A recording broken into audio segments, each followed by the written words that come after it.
Hey everybody, what's up? Here to give you more of a update on Sally's design. As you could see, TSSZnews.com had a team basically there ready and willing to go with the picture, to go with the cameras and all that. And as you could see, this is a more clearer, more up close look at the new Sally look. And as you could tell though, if you really look, it's still kind of like in the drawing phase. It's still kind of cleaning it up a little bit. Like we just drew it and we're cleaning it up and all that. Now I know a lot of people that probably look at this are like, well, wait a minute. It kind of looks like what I've seen on places like DeviantArt and other places like that. And you're probably right. I mean, you probably have seen this on places like DeviantArt and art and stuff. And you know, I agree. You know, it does look similar. And maybe, given the benefit of the doubt, they took inspiration from DeviantArt for the design and everything. So, now I know one of the complaints people will have is, why is she given gloves? Well, I'm trying to basically, the way I look at it, I'm trying to work out the detail and why the outfit's like this. Yes, it's supposed to be taken from when she, basically supposed to be sort of inspired by her time as a mecha, you know, and all that. You know, maybe the gloves represent her when her hands got changed and stuff. So yeah, you know, a lot of people will pretty much, and then you look at the boots, and that's basically what her boots look like now in her weaponized form.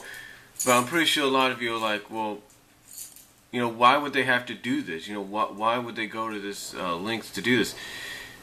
Again, I can't really say, you know, the truth as to why, but actually I can, because I said it in my video yesterday, and I said it in text as well in several forms.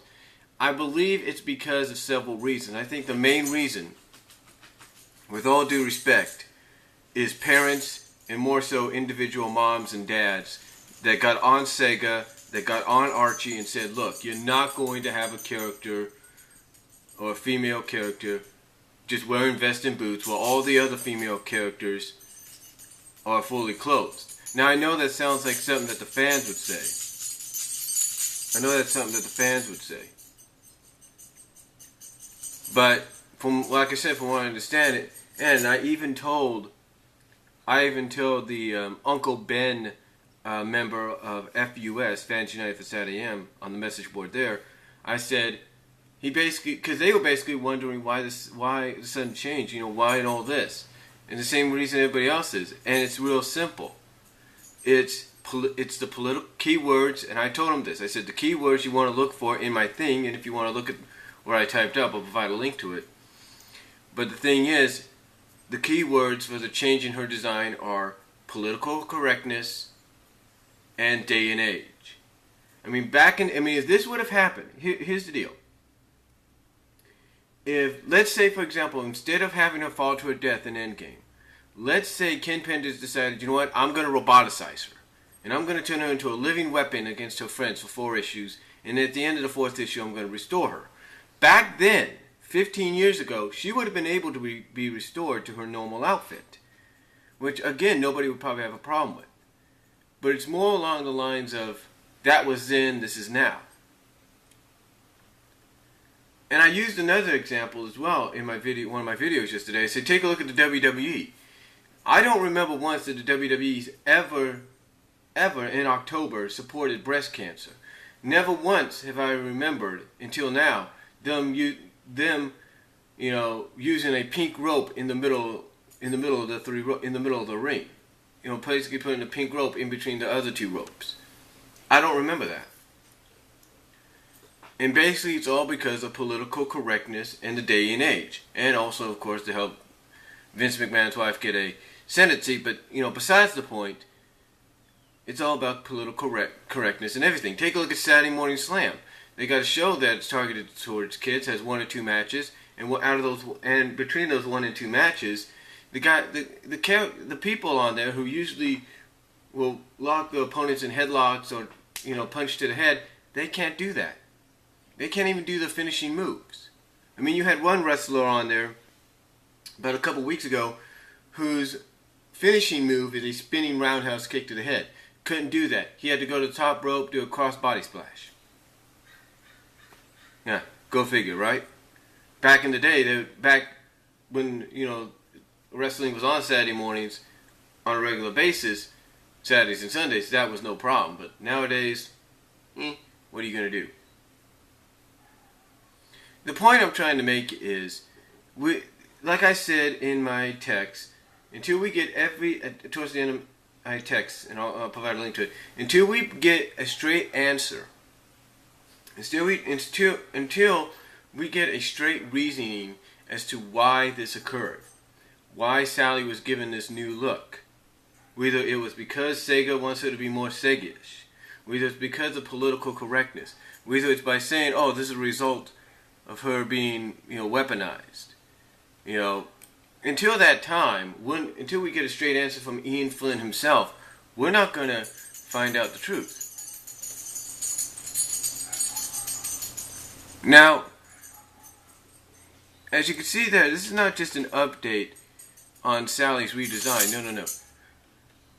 Actually, there's something else. It says up there, update on Sally's new design, plus crossover release schedule release. And of course, the crossover release schedule. In other words, they have basically, at the New York Comic Con, they showed exactly what the release schedule will be for the upcoming crossover next year between Mega Man and Sonic. And if I can pull it up here, you'll see exactly what the schedule is, and maybe we can zoom in a bit and you can see. Maybe we'll stack something else up here so you guys can get a better look. There we go.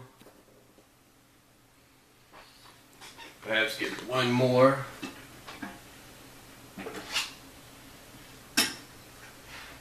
Stack up again so you guys can get a better look, or maybe I can just scoot this down a little. No, I can't scoot it down. That's the only problem. You can't scoot this stuff down, so we'll just do this. There we go. But yeah, there is the release schedule. Whoops. There's the release schedule for Worlds Collide, the 12-part epic, as he calls it. Here's the release schedule right here. April, it'll begin in Mega Man 24 and Sonic Universe 51, which basically indicates what everybody said, the Underground Implage is going to be one issue. May, it's going to continue in May in the main comic, which will be 248, Mega Man 25, and Sonic Universe 52. In June, it continues in 49 of the main Sonic comic, 26 in the Mega Man, in issue 53 in Universe. July continues on in the 250th anniversary issue, which actually happens on the month of my birthday, which is the month of my birthday. 250th anniversary issue in Mega Man number 27 and Sonic Universe 54, and concludes in Sonic the Hedgehog 251. So that's the schedule. Now I know you look at 250 as being basically one of the parts of this crossover and not the conclusion, and I know a lot of people are going to be up in arms about that, and quite honestly, it really doesn't make any sense. I mean, if you're going to conclude the story in an epic, in the Sonic the Hedgehog comics, might as well conclude it in 250, not after 250.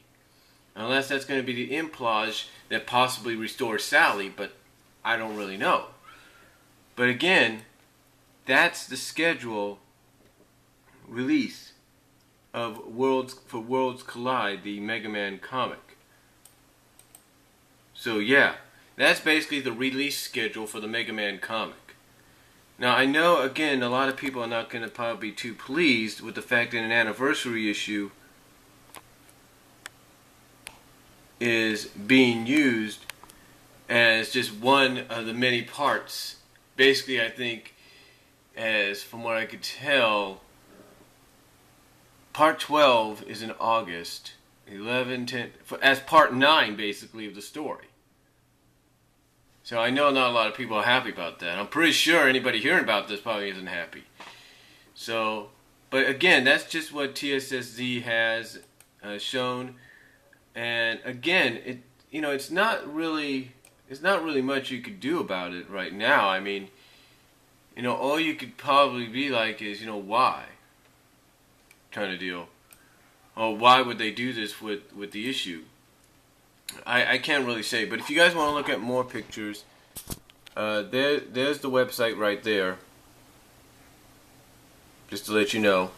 And that's all the pictures they have up there. They do have pictures of the upcoming Chaotix crossover, the poster issue for Sonic Super Special, and stuff like that. So, but yeah, that's basically what's going on. Again, like I said, it gave us a more updated look to Sally's new look, her new design. Again, not a lot of people are going to be... Basically, here's the thing about it. A lot of people have mixed reactions about it. I'm okay with it because I can still see Sally in the face. Yeah, there are some details that some people say, well, her little puffy fur, the fur that was puffed out on her cheeks is gone and all that. Yeah, that might be true, but maybe they'll add that back in. Maybe they'll realize that's something people will notice, but